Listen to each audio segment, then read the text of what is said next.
Hey, how's it going, everybody? Welcome back. So a quick video for you guys. Basically, as you guys may have seen, I posted on YouTube that I've turned my Pixel 8a into the ultimate phone for me.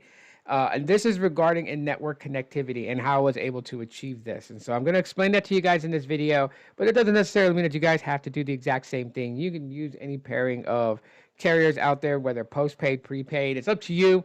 But this is just initially what I did. Okay, so my Pixel 8a has the power of three. I have the power of T-Mobile, I have the power of Verizon, and I have the power of AT&T on this device. And the way that I did that was I have two eSIMs on here and one physical SIM.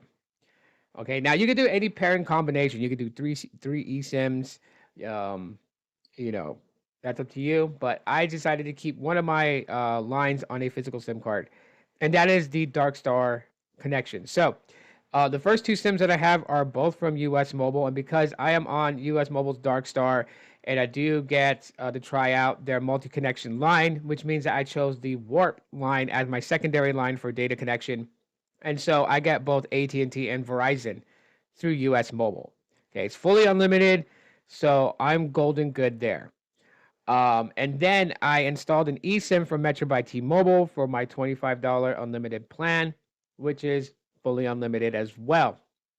So the power of three networks going on here. T-Mobile from Metro by T-Mobile. Then I got DarkStar from US Mobile. And I got Warp from US Mobile. Now, I know some people will be like, well, Metro by T-Mobile is QCI this, yada, yada, yada. Look, I don't care. Okay, that's why I said you can use any combination of carriers that you want. You could use T-Mobile postpaid, AT&T postpaid, Verizon postpaid, and have all three on your device. Totally up to you.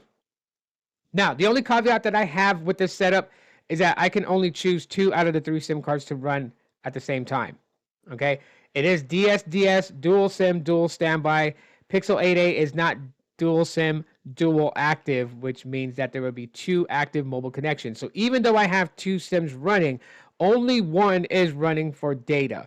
So if I have it chosen on Warp for data, then I'm pulling Verizon. And then I can have automatic switch on where it'll switch to my other SIM for data if I need it. And if I'm in an area where, you know, one of the network providers I'm using is not currently there, it'll allow me to basically switch. But you can manually do it yourself, even if like there's like a faint weak signal for T-Mobile and you're like, this is not going to cut it. You can go in your settings and you can force it on to the other SIM that you have there. If Verizon does better, use the Verizon one.